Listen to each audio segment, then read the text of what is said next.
Bueno, la planificación en la Universidad de San Carlos empieza desde el programa de trabajo que nos planteamos al inicio de cada semestre y de cada cátedra. El formato, dentro de sus diferentes contenidos que nos permite incluir, están las fechas o la programación de cómo vamos a ir desarrollando una de las partes torales de los cursos, que es la conformación de la zona. A partir de ahí planteamos qué actividades vamos a hacer para que los estudiantes tengan acceso a ir acumulando su zona y en qué fecha las vamos a ir realizando. Siempre bajo una base legal establecida por la administración actual de la Escuela de Ciencias de la Comunicación, que consiste en cuanto a que el estudiante tiene derecho a 70 puntos de zona distribuidos de la siguiente manera: 2 exámenes parciales de 15 puntos y 40 puntos distribuidos bajo el criterio propio del catedrático.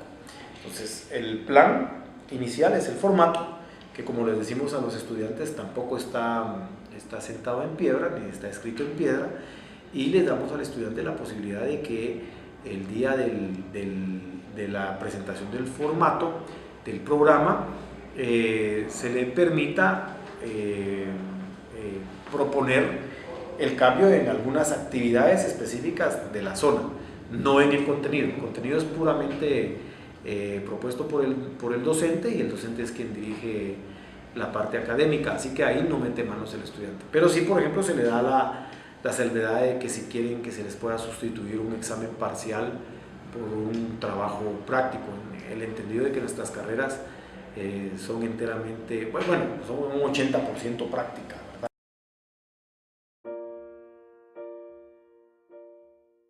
Primero, debo decir que como el Consejo Superior Universitario hace algunos años decidió que el enfoque que había que utilizar en la universidad era el enfoque por competencias, es el enfoque que utilizo para planificar. Entonces, lo primero que averiguo o lo que solicito es qué competencias son las que el pensum, el currículo, el diseño curricular, el curso específicamente solicitan. Una vez establecidas las competencias, entonces yo ya desarrollo, digamos, las actividades que tengo que trabajar con los estudiantes y también los contenidos. Recuérdense que en el enfoque por competencias los contenidos ya no son lo principal, sino es lo que el estudiante tiene que aprender a realizar y básicamente tiene que resolver problemas. Entonces, lo que hago es plantear generalmente cursos con actividades que orientan hacia un trabajo final, que generalmente es resolver un problema relativamente complejo, asociado por supuesto a la disciplina que estoy trabajando. Luego de eso, pienso también en la cantidad de sesiones que voy a realizar y divido, digamos, las actividades y los contenidos que tengo que trabajar, las tareas que tengo que trabajar con los estudiantes, de manera de que ese tiempo se vea completamente ocupado, de manera de que no tengamos digamos, sesiones donde no hay mayor cosa que hacer, sino que al contrario, digamos que toda la creatividad, toda mi inspiración, digámoslo así, la vuelco en el momento en que diseño el curso. Digamos, si son 20 sesiones, si son 18 sesiones, si son 10 sesiones, pues lo que tengamos de tiempo, organizo las actividades y organizo los contenidos y organizo las tareas en función de ese tiempo. A mí tampoco me gusta dejar todas las actividades evaluativas al final, porque ese es un mal hábito que tenemos los docentes, de dejar todo al final. Al contrario, yo desde el principio voy ya acumulando zona, voy ya trabajando algunas actividades que tienen ponderación, y entonces esto permite que se vaya acumulando desde el principio y que no todo se junte al final.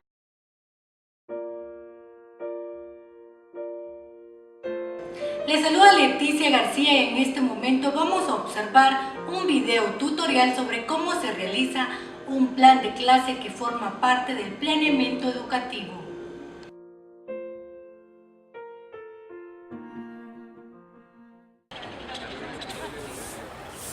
La planeación didáctica es un referente fundamental en el quehacer docente, ya que en ella se entrelazan aspectos del currículo, del grupo y del contexto, buscando con ello que los alumnos logren un nivel óptimo en el logro de los aprendizajes.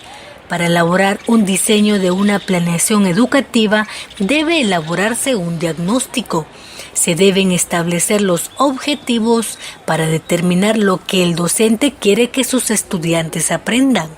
Debe desarrollar una introducción. El docente debe de planificar las actividades específicas de aprendizaje, además de elaborar un plan para comprobar la comprensión de los estudiantes, asimismo desarrollar una conclusión y una vista previa, creando una línea de tiempo realista que lleve una estrategia de evaluación y de una secuencia didáctica.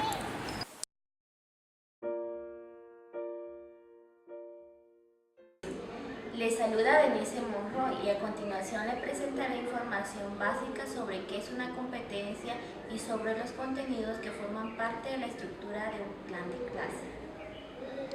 Competencias y contenidos. ¿Qué es una competencia? Según el Currículum Nacional Base de Guatemala, define una competencia como la capacidad o disposición que ha desarrollado una persona para afrontar y dar solución a problemas de la vida cotidiana y a generar nuevos conocimientos.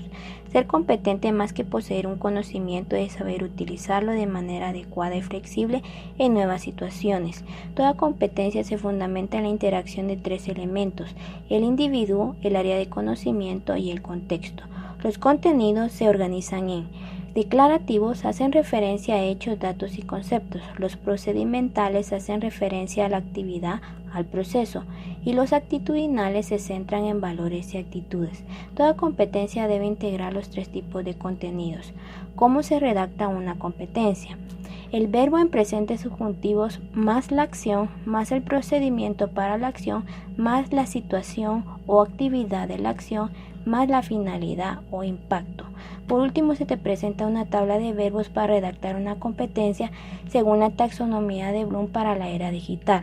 Recuerda que cuando se diseña una competencia se debe tener en cuenta el nivel de dominio de nuestros estudiantes respecto al tema o contenido, ya que ello te dará la pauta para saber qué verbo elegir.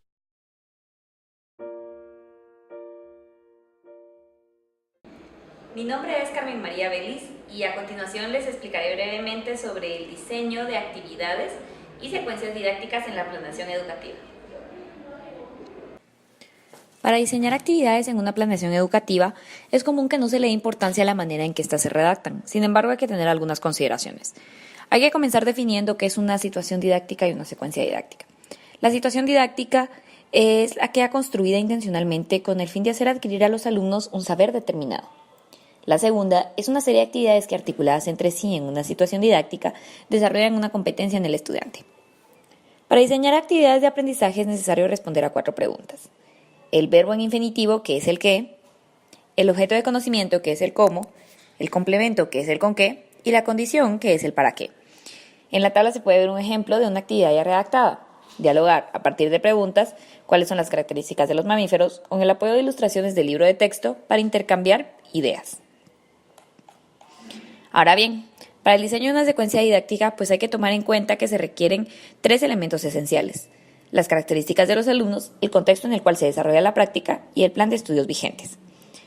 La estructura de una secuencia didáctica está formada de 3 fases o momentos, los cuales son inicio, desarrollo y cierre.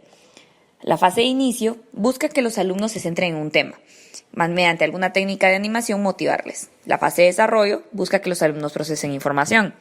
Y la fase de cierre busca revisar y resumir el tema o lección. Es oportuno señalar que la evaluación se realiza en los 3 momentos o fases de una secuencia didáctica, ya sea diagnóstica, formativa o sumativa.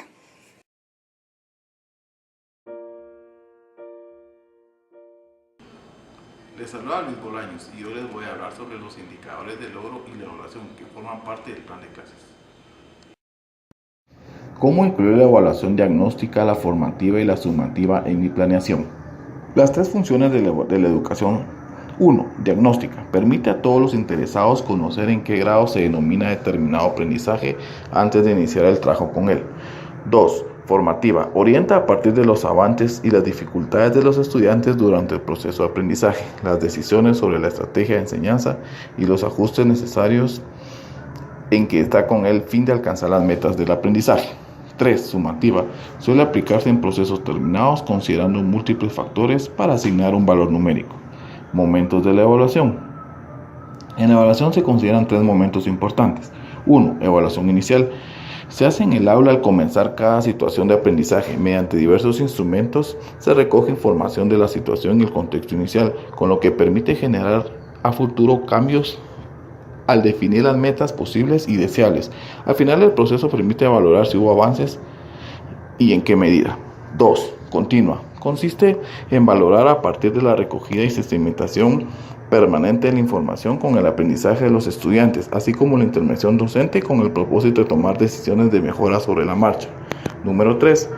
Consiste en valorar la información recabada durante el inicio y desarrollo del proceso para vincularla con la que se arrojen resultados del cierre. El propósito de identificar en qué medida se cumplirán las metas establecidas al inicio. Esperamos que este video haya sido de su utilidad.